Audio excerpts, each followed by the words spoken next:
हाँ बेटा, तो आज हमारा नेक्स्ट चैप्टर स्टार्ट होने वाला है जिसका नाम होता है ऑल्टरनेटिंग करंट। ठीक है, तो चैप्टर इज ऑल्टरनेटिंग करंट।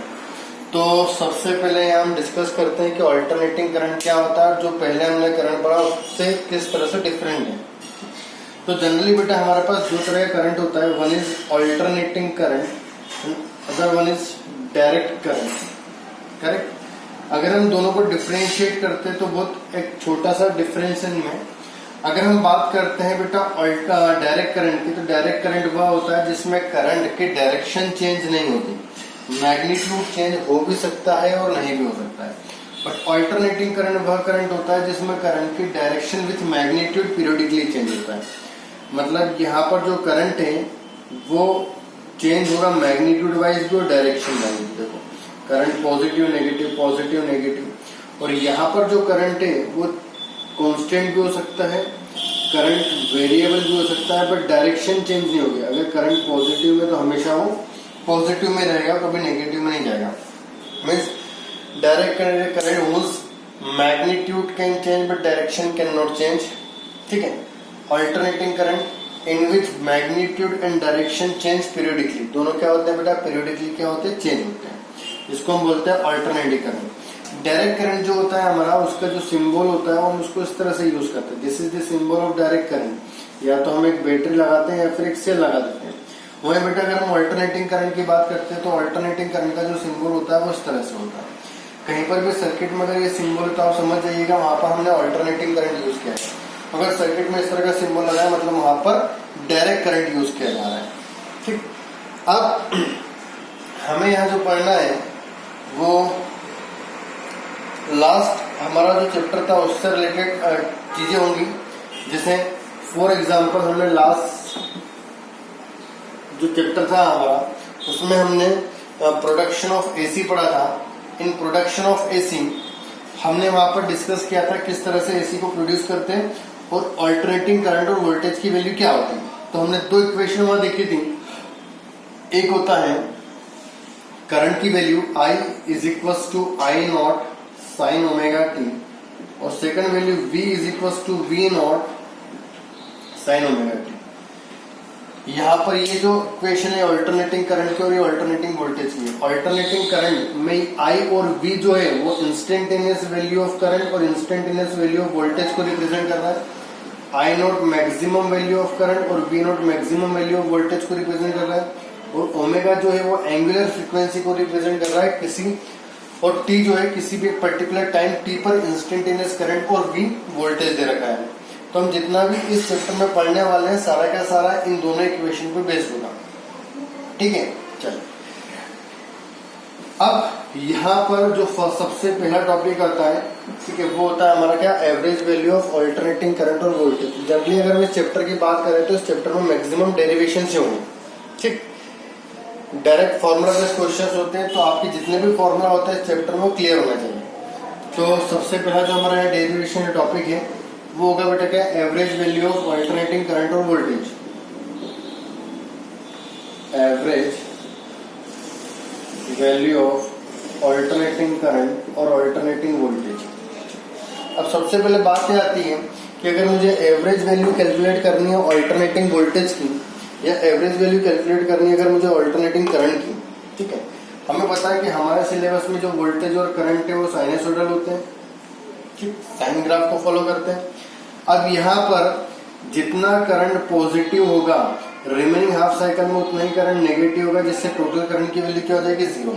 मतलब हम जो average value of current find करते हैं, average value of voltage find करते हैं, वो पूरी साइकिल में नहीं करते हैं, क्योंकि पूरी साइकिल में हमेशा एवरेज वैल्यू कितनी होती है बेटा, 0 होती है। इसलिए हमें क्या फाइंड करनी है कि बेटा हमें हाफ साइकिल में वैल्यू फाइंड करनी है। हाफ साइकिल मतलब हम 0 से T/2 तक करंट की वैल्यू को फाइंड करेंगे, एवरेज वैल्यू। करेक्ट। चलिए, तो किसी भी टाइम T पर अगर मैं करंट की वैल्यू को देखता हूं तो किसी भी टाइम T पर जो करंट की वैल्यू होती है I is equal to I naught sine omega T, where I is instantaneous value of current at any time t, I naught is maximum value of current and omega is angular frequency। अब अगर मुझे इसकी average value निकालनी है तो बेटा हमें पता है एवरेज हम किस तरह से कैलकुलेट करते हैं। If you want to calculate the average then we have to add all the current, ठीक है। तो हम जितने भी करंट होंगे 0 से t/2 टाइम में उनको ऐड करेंगे, डिवाइड बाय टोटल टाइम कर देंगे। तो एडिशन के लिए हमें यहाँ इंटीग्रेशन करना पड़ता है। इंटीग्रेशन 0 से t/2 टाइम में करंट को ऐड करना है, तो टाइम पे डिपेंड कर रही है, डिवाइड बाय टोटल टाइम, हम हाफ साइकिल ले रहे हैं। This is the value of average current, I average. अगर इसको हम सॉल्व करें तो 2/t, आई की वैल्यू आई नॉट साइन 0 से t/2, 2/t, I naught constant, sine का integration cos omega t divide by omega minus, correct.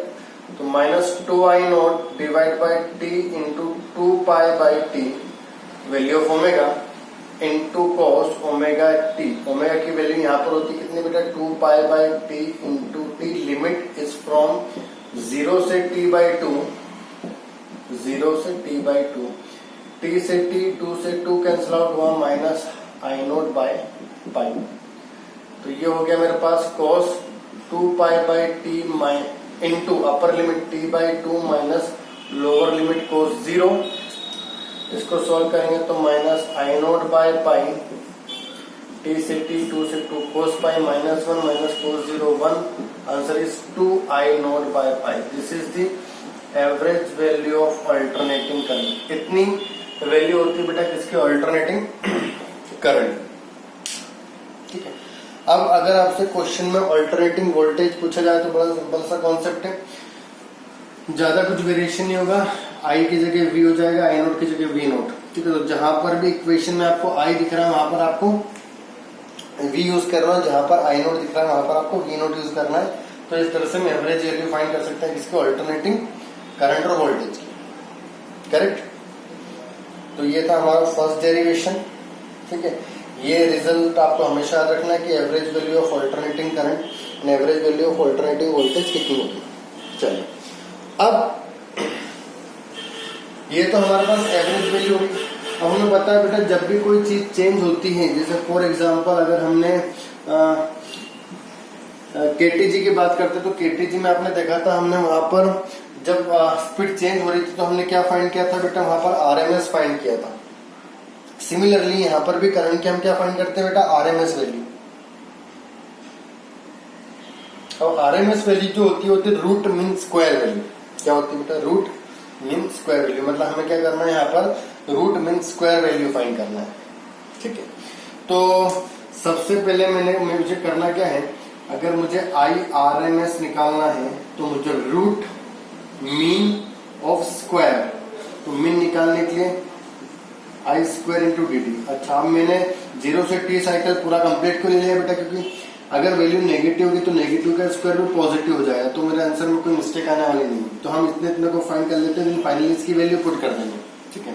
तो हेडिंग रहेगा हमारा क्या, RMS value of alternating current और RMS value of alternating voltage. अगर वोल्टेज पूछा जाता है तो हम यहाँ पर वी आई की जगह वी आरएमएस, यहाँ पर आई की जगह वी यूज कर देंगे। चलिए, तो अगर मैं कैलकुलेट कर रहा हूँ इस पोर्शन की वैल्यू को तो कितना आएगा देखें, 0 से t 1/t I square into d T. But हमें पता है कि आई जो होता है बेटा किसके ऊपर होता है, I naught sine omega t, 1/t I naught square sine square omega t into d t. 0 से t 1/t I naught square integration 0 से t sine square omega t into d t. I naught square by t sine square theta का जो formula होता है बेटा वो होगा हमारे पास यहाँ पर 1 माइनस कॉस 2 थीटा। तो थीटा की वैल्यू कितनी बेटा, omega t into d t 0 से T. I naught square by T, D T का इंटीग्रेशन करेंगे तो टी आएगा, माइनस कोस का इंटीग्रेशन करेंगे तो sine 2 omega T divide by 2 omega, limit from 0 to T. I naught square by T minus 0, upper limit minus lower limit minus. अब बेटा अगर हम इसकी बात करते हैं तो 0 से टी मतलब कंप्लीट साइकिल की बात कर रहे हो। कंप्लीट साइकिल में साइन की जो एवरेज वैल्यू होती है 0 होती है, जो हम ऑलरेडी डिस्कस कर चुके हैं। फैन की एवरेज वैल्यू 0 हो गई। ठीक है, तो यहां पर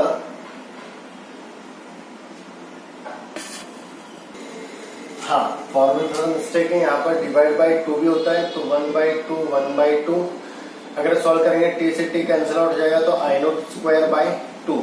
this is the value of this mean value. अब अगर मुझे RMS निकालना है तो value of RMS will be √I²/2, so answer will be I0/√2। This is the RMS value of alternating current.